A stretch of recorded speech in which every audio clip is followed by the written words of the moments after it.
And here we are again at the Second Lap Media product, the Visitation Room podcast. And I'm here today with a good friend of mine. I've been waiting for this interview. We've been going back and forth. But I said, yeah, I got to have you on the show. As soon as I said it, he was like, yeah, let's do it. Baltimore native, the homie, Chet Pajardo. The J is silent. J silent. I'm glad you caught it. You did a good job. You did a good job because a lot of people say Pajardo, but it's really Pajardo in Spanish-speaking countries. Exactly. Yes, great job. All right. First off, let me say this. Again, I appreciate you coming, you know what I'm saying, in such short notice and being able to have you here because your story is testament of basically what the name of our whole organization is, the Second Lap. Absolutely. Right? And I've had a lot of people contact me, a lot of people reach out saying, hey, look, I want to be on the show. But then when I'm listening to what they're talking about, they're highlighting what they did on the inside. You know what I'm saying? The hustling and this and that, and how much time they did. None of those things in my mind are transferable skills at all. At all. I concur. Yeah, but hearing your story and everything you were telling me about, I had to have you on here. So if you could just start us off, a little bit about yourself. Yes. Well, again, as you said, my name is Chet Pajardo. I'm a father. That's my claim to fame. Okay. As well as an author, a business owner, and a life coach. A life coach. Yes, life coach. absolutely. Okay. So that's been my second chance as being a life coach upon my release from incarceration. So you went in, how old were you when you I was 38 years of age, and I came out when I was 48. Okay, so we would say late bloomer. I would say not wanting to get caught. Not wanting to get caught. I got you. So with that having been said, 38, you go in. Unlike many of us, you know what I'm saying, we get in trouble in our teens and so on and so forth. Absolutely. Not saying that you didn't, but like many of us, we have situations when we're younger. You pretty much had established a life at this time. Yes, so tell us a little bit about that. Well, upon me entering into my pharmaceutical business, operating without a proper... Time out. Let's pause. Pharmaceutical business? Yes. That's a business way to take it? Okay. Yes. Go ahead. Keep going. And for y'all who don't know, that means selling large quantities of drugs. Okay. Right? Pharmaceutical business. Pharmaceutical business. Yes, I sir. was just operating without the proper licensing. I didn't have the proper license. I got you. Right? All right. So again, I chose this life, right? Mm-hmm. And everybody often asks, why did I choose this life? And at that particular time, I couldn't tell you the why, but I can tell you what made me inspired to do it. Okay. I saw my mom struggling as a single-parent mother, and I didn't want our family to continue to struggle like most Americans are doing today, living paycheck to paycheck. Right. So I saw an opportunity as a youth. I took that brown paper bag, right, and started running with this brown paper bag until I built it to a multi-million-dollar business. Multi-million-dollar business? Yes, at the particular time. Math was mathing? Math was mathing. Okay. Yeah. I could break it down to you how many times I had to do a trip to know how much money that I had to make for that trip. Okay. And oftentimes people don't really learn the dynamics of really understanding the business. Okay, and I let's also get into went that. to school. No, let's get into that. Yeah, I graduated from college as well. So all this prior to incarceration? This is all prior to incarceration. Because most people get locked up, then they go to college. Right. Then they do A, B, C, D, and so forth. And I'm glad they are on the right path to life. I mean, as they call life. So tell us about it. You were saying about how you said it was adding up.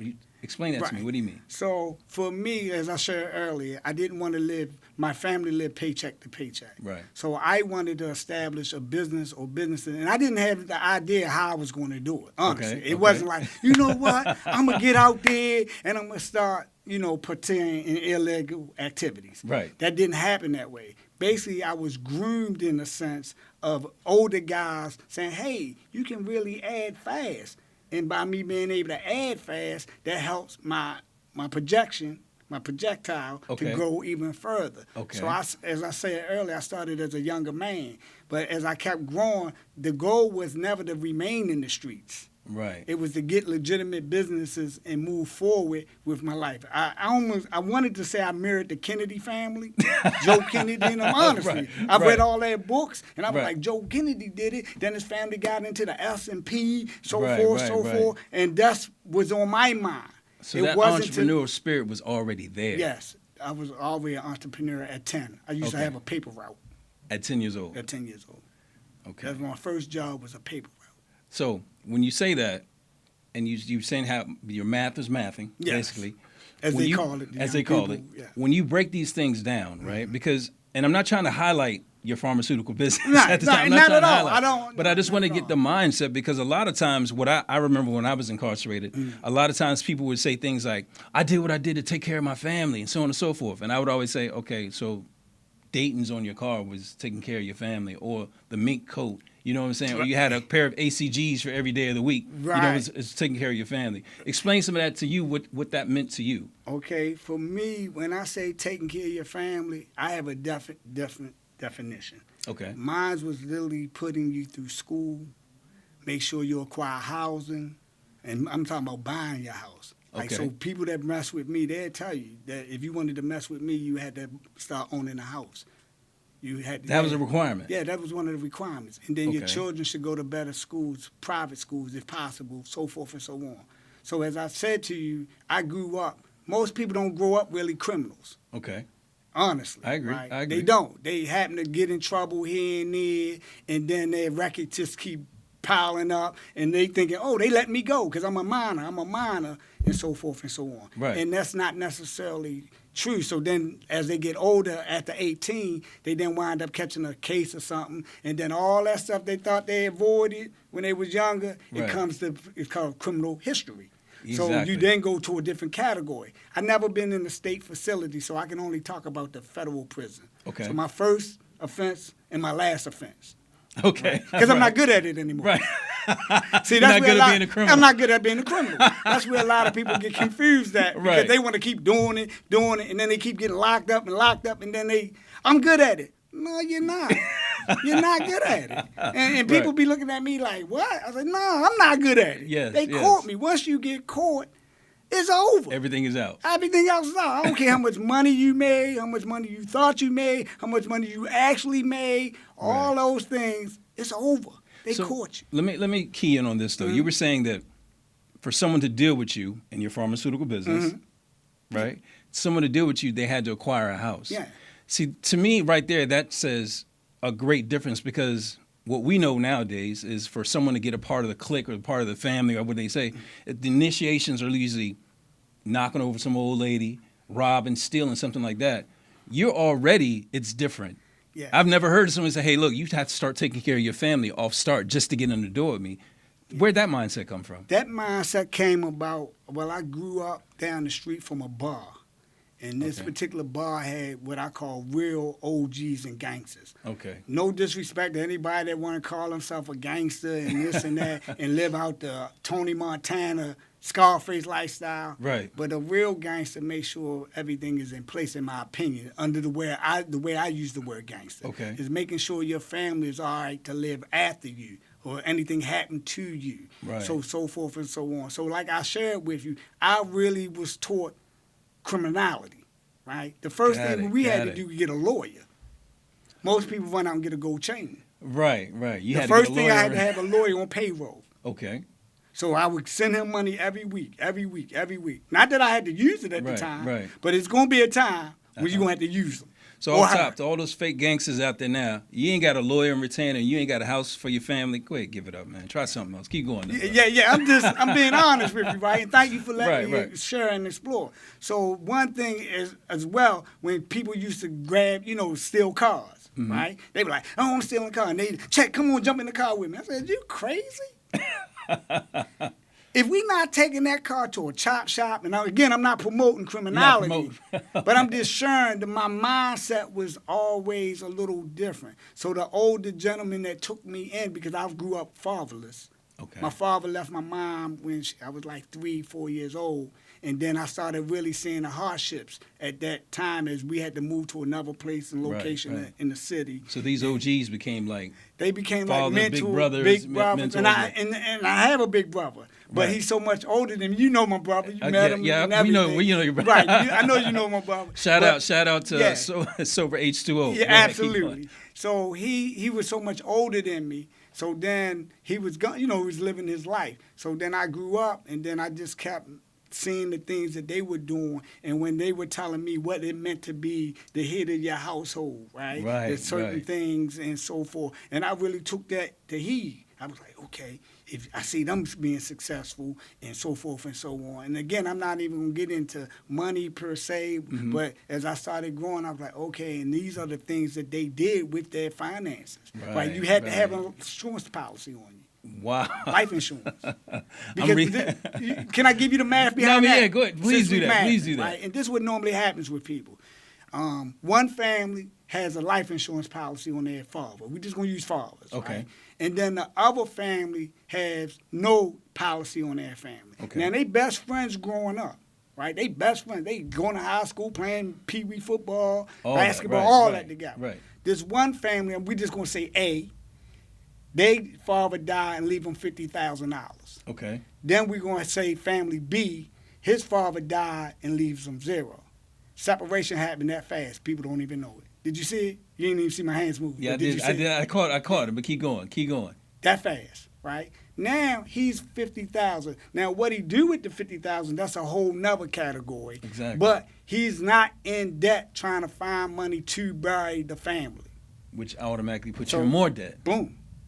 See that? Okay. We both was at zero that fast. Exactly. Now at $50,000, he has an opportunity, or she, it's not based on gender, has an opportunity to decide if I'm going to go do something with this 50 or buy some dating rooms. I don't know what in there. But if he in any good hands or medium hands, that 50,000 then going to propel him to another level.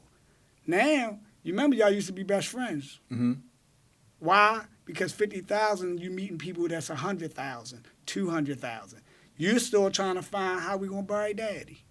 And these are elevating even more and more. Even more and more every time you're trying to figure out the money to bury daddy. Gotcha. So you used to have to also have insurance because you're in a hazmat business.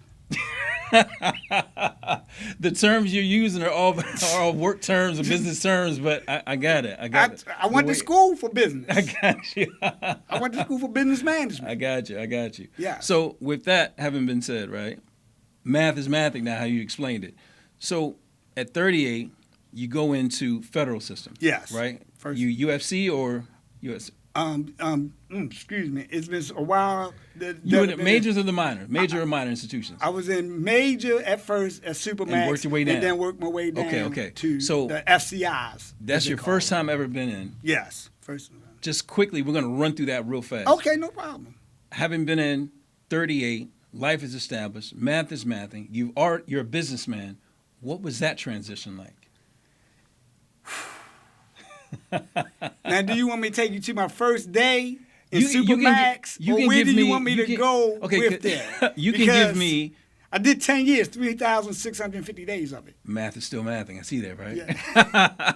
But take us to the first day, because remember, there are a lot of people who haven't heard these stories. Okay. You know, they can...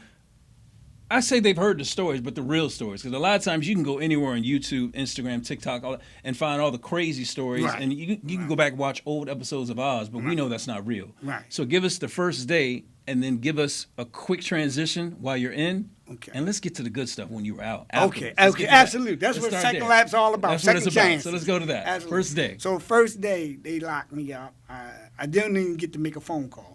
Okay. So that was false, you know, because I was on TV. You get to make a phone call. Oh, no. They were like, nah, What's your lawyer name? I told them that, we know him. Right, We'll get him for you. So I was like, whoa. So they send me over to Supermax. Now, mind you, I never been to prison at all. No jewelry racket. I don't even have a parking ticket. Okay. Right? Okay. So I get in this prison, and I'm going to give him a shout out. I don't even know where he is now. His name is Mr. Pajardo.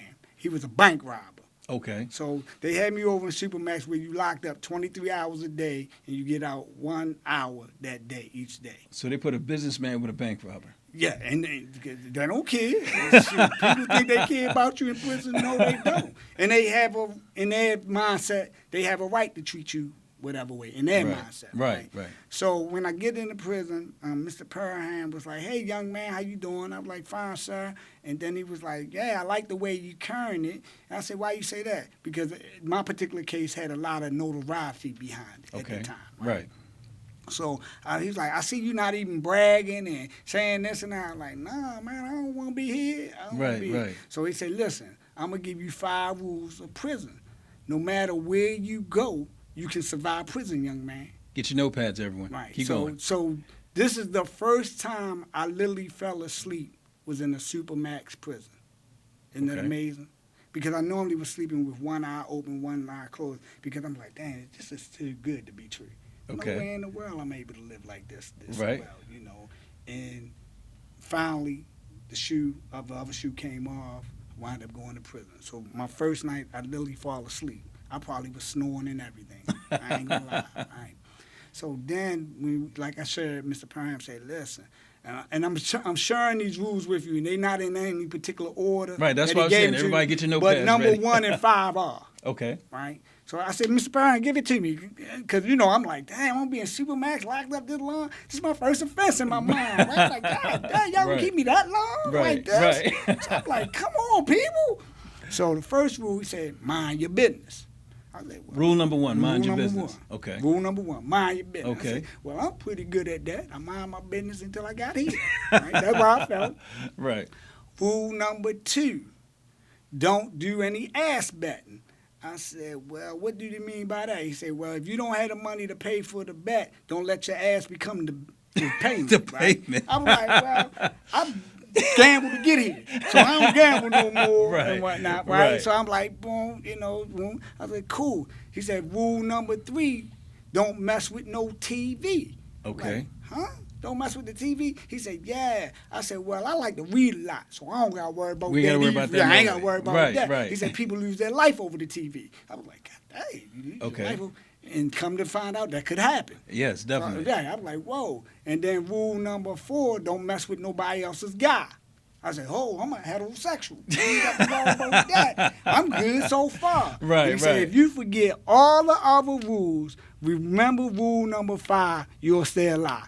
What is rule number 5? Can I use this profanity? Give it to us. Mind your motherfucking business. That seemed like that was rule number 1, right? No, rule number 1 was mind your business. Uh-huh. Rule number 5, Mind mind your your motherfucking business. See the difference? He gave it to you, though, didn't he? He gave it to me. He said, I don't care, young blood, whatever prison you go to, Right. if you remember this, you'll come home. That's good. That's what's happening. And that's what he told me. And you applied those. Yes, and I applied them. I even did it in a class when I was in West Virginia. Okay. In and out program where social workers, future social workers and lawyers and doctors come in and have interactions. Wait. You see, you're jumping ahead. Oh, You're I jumping. apologize. Let's stay in the penitentiary just Okay, for a second. yeah, okay. For a quick second. We're going to Okay. get to that. Okay. We're going to get to that because Okay. that you're giving now. Yes. I'm still talking about the taking.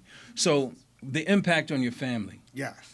what was that like? It was devastating. Right. Even as much as I provided and did for my family, at that time I had 3 younger children at that time. Right. And I had a mom, still a sister, brother.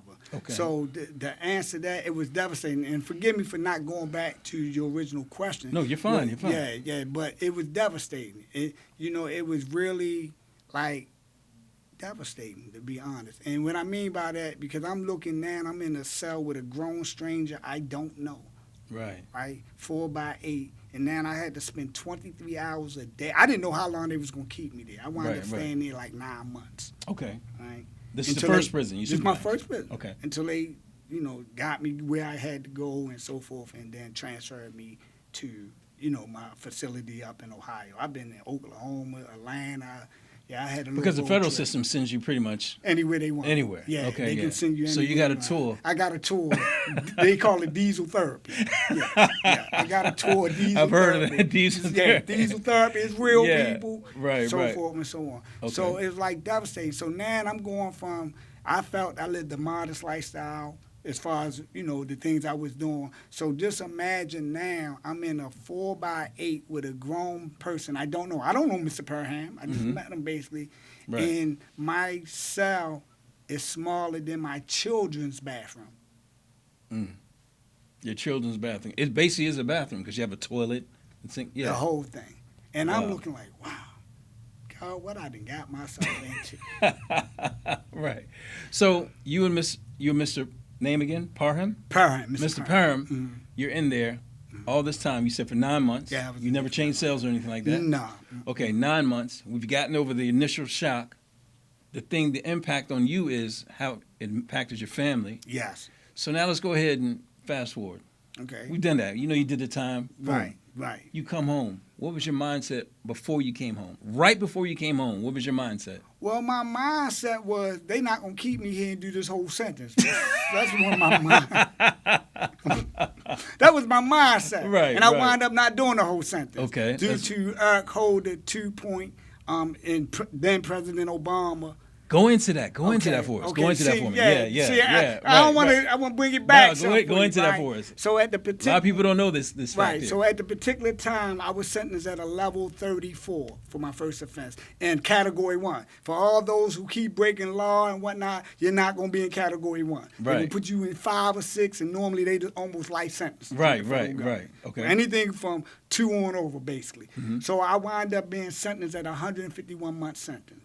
Goodness, It just sounds crazy. Yes, right. You know how you do your timetables, Yes, 12 times 12. I'm right, like, damn, I'm past that. Right. I'm like, you know, on the chart they go Exactly. 12. I'm like, I'm past that already. Like, what the heck? Right. So, and I'm like, this is my first offense. Mm-hmm. Don't matter. Exactly. Right? Don't matter. So then, as I'm doing my prison time, I always felt that I wasn't going to do the whole sentence, but I knew I was going to come home the correct way. And all those who really understand that, they know. Right. The correct way, period. Exactly. I only got to say nothing else. Right. So. Because that's minding your motherfucking business too, though, right? There you go. All the time, every day, right? Okay. So in that space, Eric Holder then, as well as Obama, President Obama at that time, passed what you call a policy of a 2-point reduction in first offenders sentencing. Okay. And I'm not sure that other people get it too, but it was mainly geared for first offenders. Gotcha. Right? So they passed a policy. So what happened was, instead of doing a 151-month sentence, they took me from a level 34 to a level 32, which was a 120-month sentence, and I already served there it is. The time. There it is. So I was able to get immediate release from that. But I still had 5 years probation with the federal government. Okay. But I wound up getting off of that early. So coming home, we've gone through that. Right. That's a blur. We're home now. We home now. The mindset is... I was institutionalized. Explain that. Could I talk about this a lot? Okay. Well, I was first institutionalized, and what I mean, I thought I had a pretty sharp mind because while I was in, I kept reading, avid reader, kept learning. I never stopped learning. Right? Okay. Other people went to play basketball. I got into the law library. Okay. I'm like, yeah, I'm gonna try to get. You're one of those guys. Yeah.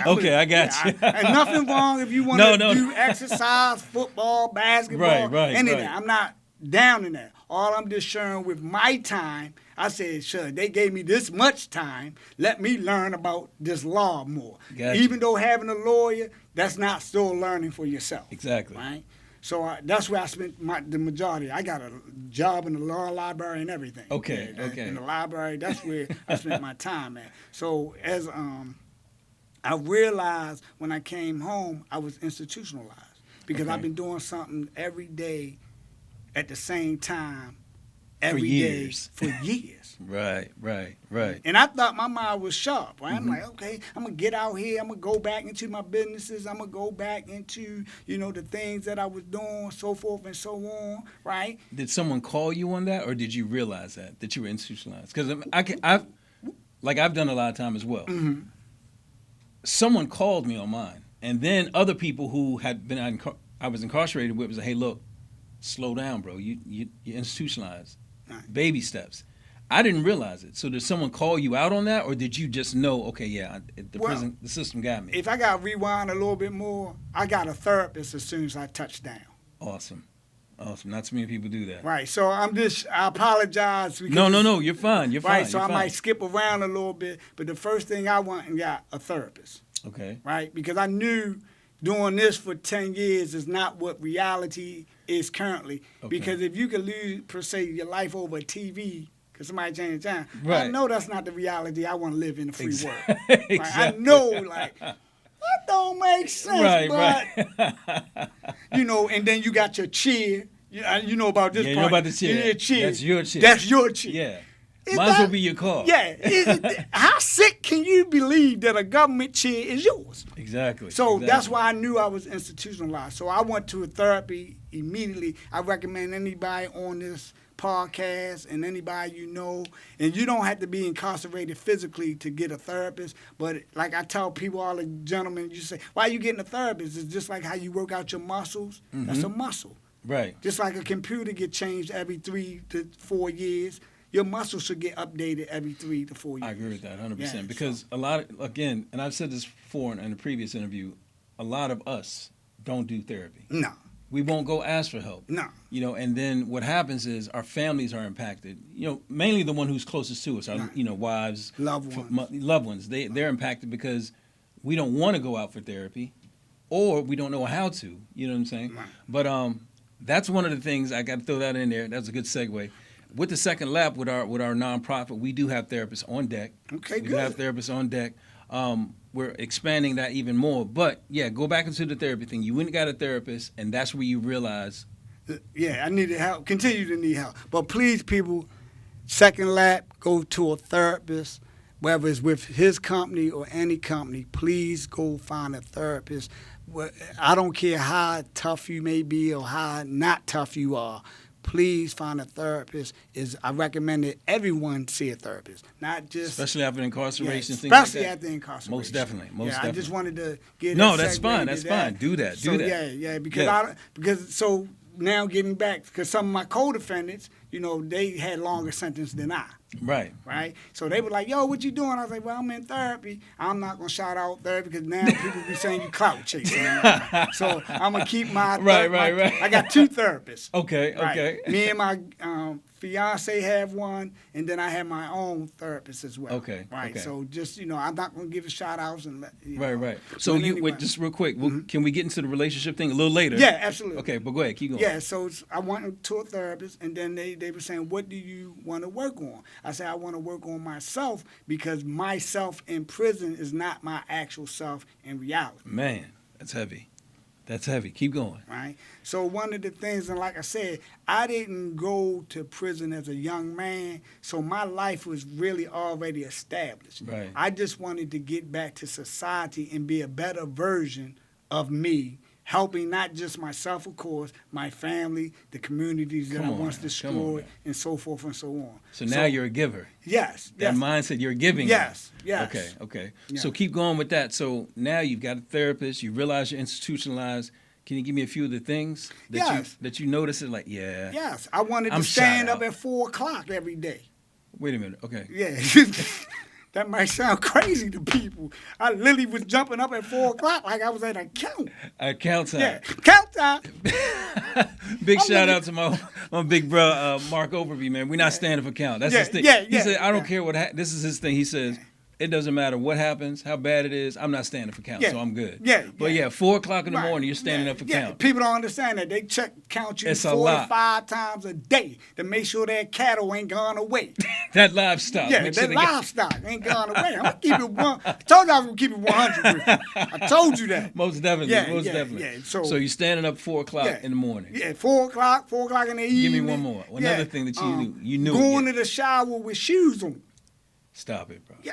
Listen, man, I'm keeping it. You asked what happened to me. I can only give you the course. Okay, so I'm gonna share one of mine with you. Okay, go ahead. This is 6.5 years later. Yeah. I still use the bathroom with one pants leg out. See, anybody know what that means? See, you know what that is. Yeah, you know what that is. You know what that is. Look. When I take road trips, I still take a shower shoes with me. Second thing, I still take one pants leg out. Yeah. So go get therapy. Right, go get therapy. I'm trying to tell you, go get therapy. So you understand. I understand, definitely. And again, people that's going to listen to this podcast might not necessarily understand Chat the dynamics. GPT, you'll find out. But you will understand, a therapist. And it's a must for me. Very much needed, right. Not just for you, for many of us. And the fact that reconnecting to my children. You got to remember, when I went away, my children were young children. Mm-hmm. When I come home, they all graduated from college, high school, and living their life, driving. Right. I miss so much. So now we got to the point where you realize you're institutionalized, and you said something. I really don't touch on this a lot, but I do want to touch on this. You said you and your fiance went and got therapy. Yes. Why do you think you needed that? Because one thing, first of all, whether you, like I said, you can be in prison and not be in a physical institution.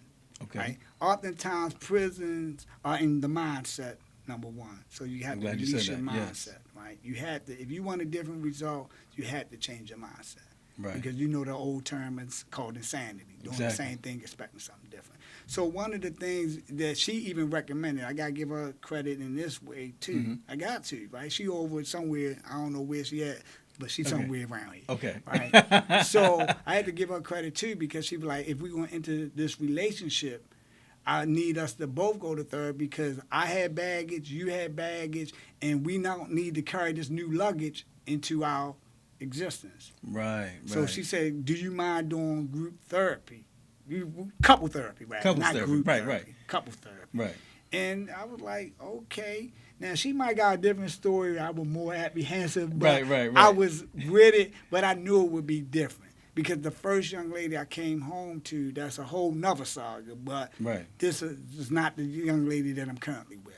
Right. Okay. So when you say the thing about that, the reason that kind of strikes a chord with me is because, and relationships for myself, you know what I'm saying? In my relationship, it was a thing where we've had bumps, you know what I'm saying? And it's like, okay, you know, separation, not being together, so on and so forth. And then things happen and we, you know, it's like, okay, well, she might want therapy, I want therapy, and then I don't want therapy. And it's like, no, we'll figure it out. And then I'm like, you know what? I ain't dealing with none of that. Just out of anger or ignorance, Right. you know what I'm saying? But the reality of it is, you definitely need it, You right? definitely need it, brother. I recommend all couples. Right. Never been to prison. Go seek a therapist. Go see that. Honestly. Because right. you will get, well, what I found really helpful with our therapists that we see together, and not that my other therapist wasn't doing a good job, but Right. he was doing a good job for me. But in a couple, it's not just me. So she gave us tools to use when things may come about. Now, all the time, I got to speak for myself. I can't speak for her. Right, But right. I might not always use the tools correctly. Right. But now I at least have the tools to use. Mm-hmm. Right? At first, I didn't have no guidance of what to do. Now, by my therapist saying, hey, if this occurred, maybe use this or do this. Right. And I find that to be very effective in our communication. Right.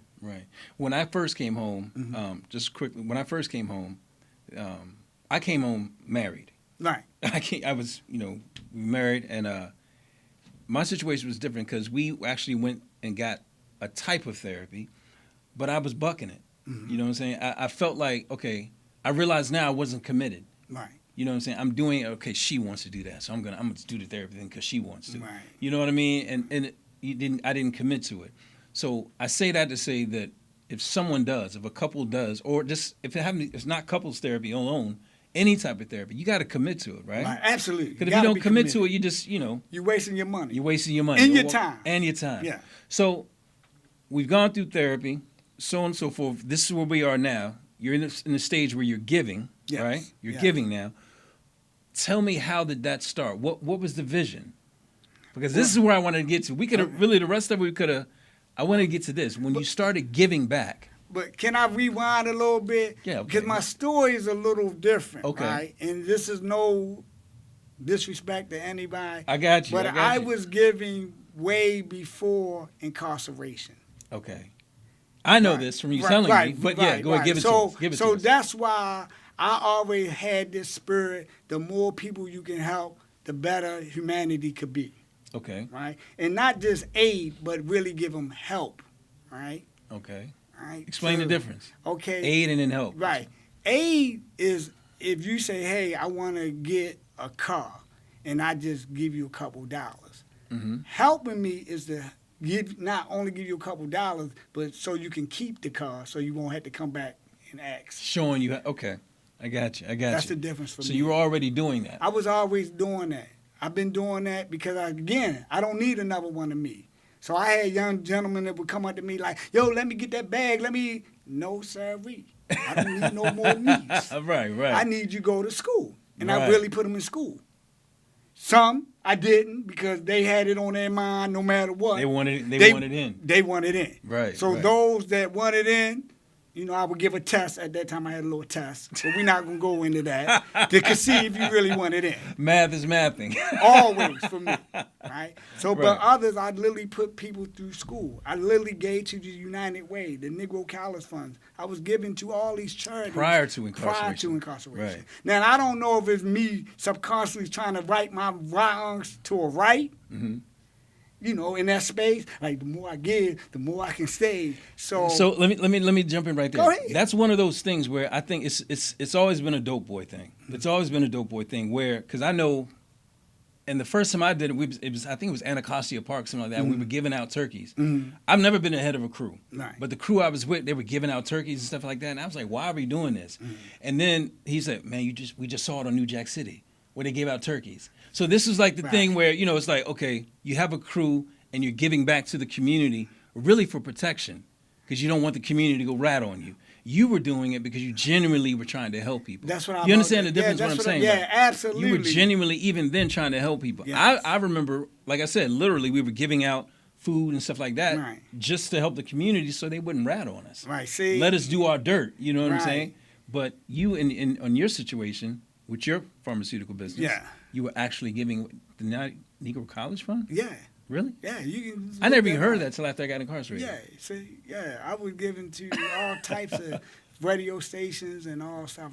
Like I said, I was blessed in that space. Okay. And okay. I understood the importance. Like I said, I don't need no more me's, right? Right. You get one of you, that's too many.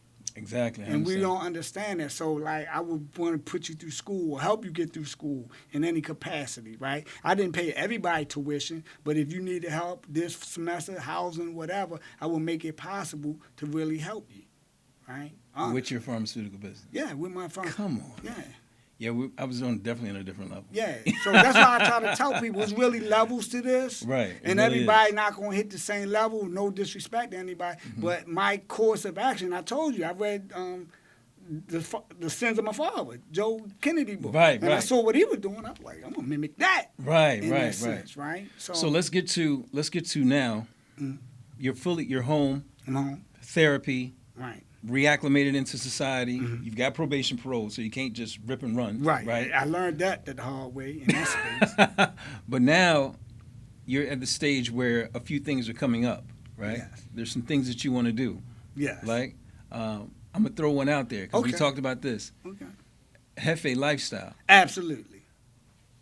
Why lifestyle and not movement? Movement. Well, first of all, can I explain what Jefe lifestyle Yeah, please is? do. Go Right. into that. Well, the word Jefe in Spanish means boss, right? Okay. So in my mindset, I was saying everybody could be a boss of their own life, right? Okay. Let me get to it. So I turned the word into my personal acronym. It's Journey to Economic Freedom and Empowerment. Okay, one more time. Journey, To economic freedom and empowerment. Hefe, Jefe. boss. Boss, your own boss. Got it. And got what it. often happens is, in my opinion, you be inspired by others and you think you're supposed to live their life. Right, right. I give you an example. You can be inspired by your mother, your father, anybody that kid, right? Mhm. But you can't live their life. Like for me, like Byron Allen, Joe, John Pope, Hope Bryant, right? Okay, you These got are it. guys, forgive me. 'cause No, you got it. Right, yeah, forgive me in that space, but you can be inspired by them, and they somewhat inspired me. Exactly. But I could never live their life because I'm not going to do their 24 hours how they do theirs. And oftentimes people get confused in that capacity, right? Right. And thinking that they can live somebody else's life. We can go entertainment because it seems entertainment is a little bit. Everybody want to be Will Smith or Jay-Z. I'm just using them loosely in the Right, space right. of, I could be them. No, you can't. No, you can't. Right, right. You can be inspired by them, Right. but you can't be them because you don't know how they spent their 24 hours Right. at all each day. Talk about inspiration. I was reading a little bit about you. Mm-hmm. I had to do my homework. Okay, now. I had to do my homework now. Okay. And there's a lot of people who are actually giving credit to you for inspiring them to do things. Absolutely. I don't know if I can throw the names out there, but if people, if they check on my page, you'll see that some of the interviews and stuff like that. Right. Some of the people that you inspired. Right. And we're not even going to go names. Yeah, we're not going names. Yeah, we're not but I'm going to just go saying, names. how did you get in that space? And as I said, as a young man, I really didn't know all my capabilities. And I'm going to go circle back to Hefe because this is very important. Right, about yes, Hefe, yes. right? But I always was in the space of wanting to help. Honestly, I mean, it's innately in me. You can ask any, you can go from here to Florida, wherever, right. you know, or overseas, and they'd be like, oh, that's him. That's just how he is. That's just how he is. Right. So that's one of my spirits was always in the giving place. Okay. And the more, and I guess I don't want people to suffer. I know we're going to suffer with life, trials, and tribulations, with moments of triumph. Definitely. Every now and then. Definitely. But my goal was to make sure I left the place a better place. So when I hear all the, I'm sorry, I'm getting a little sidebar, right? No, go but ahead, when you're I good. hear, like, because people, like, they want to, like, oh, impress me, right? They think it's impressive to talk about a gold chain or this or private plane. Not at all. And I tell people like this, if you're not giving out free health care and ending homelessness or hunger, you can miss me. Right. Period. You can miss Right. me. Because Right. if you're not really trying to help, you know, because stop talking on these records how many people you murked.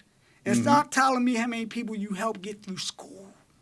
Exactly. Help put in a house. Exactly. Yeah, tell me them numbers. Right. Then I right. might be more impressed because the planes, drains, and all that, Oh, that means I nothing, didn't- right? I done done it. So, okay.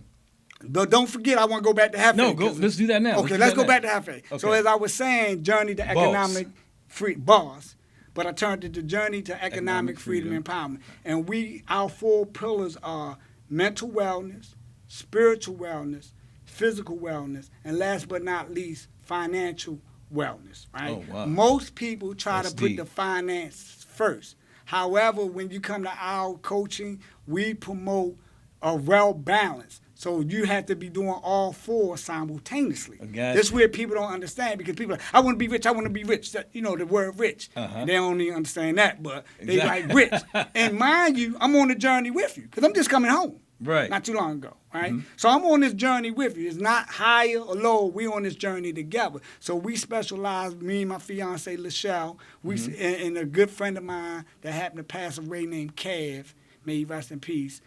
He was a part of the internal of the actual coaching department. So we really specialize in self-mastery, right? Right. Of yourself. I got right? it. That's what it's all about. But most people want to put the finance first. So then they feel if they get the finances that they'll be in a better place. But they start working on their spirituality. They start working on their mental health. They Trying to start master working on one their and let go physical. of the other. Right. Okay. Understood. You have to Keep have going. in our core of teaching, you have to have all 4 simultaneously happening. Right? You can't just pick up one and run so hard with that one, whether it's physical, whether it's spiritual, whether it's mental. That's life coaching. That's life coaching. How you get into that? Glad you asked. Well, what happened was a friend of mine out of New York, this was around COVID time, Okay. and she would get a lot of clients coming to her for life coaching. Okay. However, they were men clients, a lot of men clients. Right. And they could not relate to her. They had their whatever shields up where they couldn't relate to her. Yeah, And she came to me and said, Chet, you know what you'll be good at? You've been doing it your whole life, though. Right. You'll be good at helping people, coaching them. Life coach. There it Life is. coach. And that's how I honestly came about. So then I went and took the courses online, of course, at that particular time because you couldn't go in the classrooms. Right. And then I got certified. COVID, right? Yeah, during COVID. Okay. You couldn't go into classrooms at that time. And then I wound up getting certified online. And then with my fiance, she's also an IPEC life coach.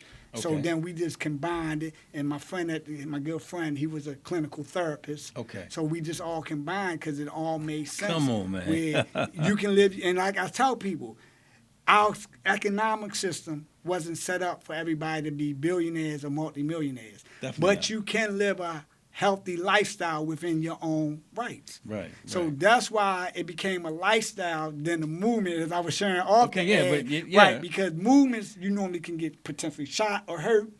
But Wait a minute.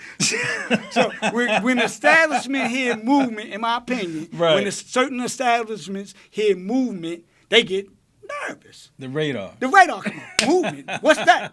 What's that So you movement? strategically said lifestyle instead of movement. I strategically turned it into a lifestyle because anybody can have it. Right. If you want to put forth the effort and do it on a consistent basis I got and being you. disciplined I got in you. the art of it. So yeah, right. movement, I wanted to be around. I told you I'm living it with Right, you. right. I don't have millions of dollars anymore or Right, whatnot. right. I'm just out here making it. But the same things I share with you, I'm doing myself. So Okay. I don't try to live a hypocrite lifestyle. So note to everybody who's actually listening and watching this right now, go with lifestyle, not movement. Absolutely. We're trying to keep you here for a while. Yeah, we try to keep you here for a while, people. Yeah. All right. So one of the things we talked about, so we talked about Hefe lifestyle. Yes. Right. Self-mastery. Life coaching, self-mastery, Right. life coaching. Yes. How'd you get here? Okay. 52 Author, weeks. you did say, right? Yes, author. Absolutely. This is 2 books. There's 2 books. Okay. Oh, 2 Let's books. talk about, and this is actually 52 weeks of Hefe. Hefe Inspirational quotes. So can I give you the rundown on this real Yes, quick? most definitely. All right, can I Most pick it definitely. up? 'Cause Most definitely. It feel like a prize. Prize. I need my right? autograph copy. Absolutely. I got Yeah. you. I got everybody. I need my here, autograph honestly. copy. Right. So at the time, I'm out in L.A., Okay. and trying to deal with living in L.A. life. And my fiance was like, hey, won't you do a first book? And this might not, I'm just paraphrasing because if you put her on the ad, she might got a whole different story how it happened. Right? She might got She's here somewhere. Yeah, but she here somewhere. I'm going to ask her afterwards. Yeah, ask her afterwards. She might got a whole different story on how it come together. However, as you can see, 52 weeks of Hefe's inspirational quotes, Chet Pajardo, author of A Hefe Lifestyle. So Okay. I really wrote a Hefe Lifestyle book first. Okay. Got you. Okay. All right. This is actually my second book, but this is the first book to be published. Got it. Now I understand. I understand. Right. So in this book, it's a year. If anybody read this book, I promise you, if you go through the whole 52 weeks of this book, you will be in a better place. Honestly. Gotcha. And you shouldn't promise anything, but this is the key to self-mastery. So what happens is we go through 52 weeks. So you take a quote a week, right? I'm going to just go with week 1. Let's do it. Right? Let's Week do it. 1, right? Let's do it. It say, love God, love yourself, love others. Okay. So in that week, often you read a good quote from somebody or somebody tell you a good quote. You might even heard a good quote from Oprah, right? Right. But how often do you actually reflect on that quote? So we gotcha, got gotcha. space like a written journal where you can reflect. Not only after you reflect on it, then you put the application. So how it moved you. So now you have a reference point to always come back to Right. on your journey of life. So we cover 4 areas: prayer, perspective, Okay. persistence, and prosperity. Prayer, perspective, persistence, and prosperity. In that order. Got you. Right? So now you getting it, you go rotate every 4 weeks. You get it again. You get it again. Because it's subliminally changing your thought. Let me It's say the this. small things. Challenge to the group, everybody who's listening. The first 3 who can call back what Hefe meant and his 4 perspectives, well, those 4 things, first ones to say that back in the chat, I'm going to get him an autographed copy. Can I do that? Absolutely. I'm First glad. 3. The first 3. What Hefe means, right? His breakdown of it, as well as those 4 points there. The first 3 to do that, autograph copy. If I got to hold him here, you're going to autograph 3 of those copies. Absolutely. Go ahead, keep going. Absolutely. And it's so crazy that you say that because when I teach with the young youth, when I go in and speak to young youth, Right. I normally have a test. Okay. Because most people don't bring notes and stuff. Exactly. They don't bring a pen. You noticed and earlier I stuff. said get your notes. Right, Yeah. get your notes. And Right. that's what I love about you. Yeah, we're on the same page. And what people don't understand, the importance of it, unless you have a photogenic memory, you're going to forget it. It's going to go to the wayside. Exactly. So in this book, all you got to do, write it down, and then you can always come back to it. 52 weeks of it. 52 weeks of it. And you guarantee at the end of it what? You will have a different perspective in your life. I like that. I like that. If you follow this book week to week, I guarantee you will have a different perspective of your life. So what was the other book, which is actually the original, your first book? Right. What was that one about? Okay. What was that one about? That one is loosely about my life and what I was doing to be a boss in my previous lifestyle. Okay. And then I give you the keys to how to continue to be a boss after prison, or even if you've never been locked up. Okay. So I give you these things that you can do to live your boss lifestyle. Wow, that's heavy. So it's a self-help book as well. Okay. Because, so many people, in my opinion, they like to hear the salacious stories. And we talked about that. Yeah, I could have got on here and gave you this, that, but that's I'd have not. walked out. I'd be like, yo, cut. I would have left. I'd have been like, time out. That ain't Chet. Right. So that's what the second book is all about. Mm-hmm. And it's getting edited as we speak. Okay. And then I got picked up by a smaller publishing company, and they want to make sure the layout is laid out as best as possible. So you surround yourself with good people to do that. It's important people, as you just said, to get a well-functioning machine, meaning team. Exactly. And if you're the smartest person in that team, you got to get some advisory people to help you. A stronger team, right? Need a stronger team. Right. I like that you said that, because with my team, it's one of those things where I feel like I'm always the slowest one in the room. Okay. You know what I'm saying? I feel like I'm constantly learning. Okay. Constantly learning. Can I go ahead? ahead. I'm sorry. No, go ahead. Talk, hey, I'm interviewing. Right. I got to you. so much energy, and like I said, thank you for having me. Right. And one of the things you just said, you should never want to stop learning.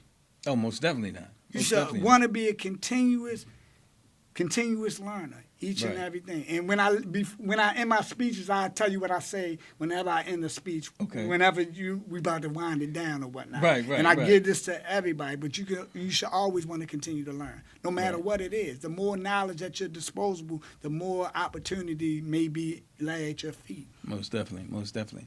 So we've got Hefe Lifestyle. We've got the books. You're giving, right? Yes. What are some of the things in the future? I mean, we're locking in. You already know. Oh, that. absolutely. Yeah, we're locking in, definitely. Second Lap and Second Lap is Hefe right up Lifestyle there. is right there. We're Yeah. locking in. But what are some of the things that you have coming up? Well, some of the things I have coming up is I partner up with an East Coast family as well as a West Coast family as we give to the homeless each Friday. Most definitely. Right. We can do that. Yes. We So can definitely I wanna, lock in on that. Yeah, I want to lock in on some capacity where you're located, giving in that capacity. And the East Coast family is release community outreach for a lot of people that's coming back into society. Man, So you my might as well be. brother- I'm dead serious. That sounds like Second Lap right there. Yeah, but no, it's more than this. Is what most people don't understand. It's more than enough room out here for everybody to eat properly. Exactly. It's 8 billion people out here. Exactly. So it's more than enough room. So don't think it's not enough room. And then the West Coast family I use is MMIV. MMIV. Yes. Okay. Yes. Can you break that down? Well, give them a shout. Absolutely. MMIV is M&M and is inspirational vision. Okay. So we feed every Friday. I want to say on Adams Street, 3901. Okay. We feed every Friday there, and then back on the East Coast, we feed every Friday up at the Palladium.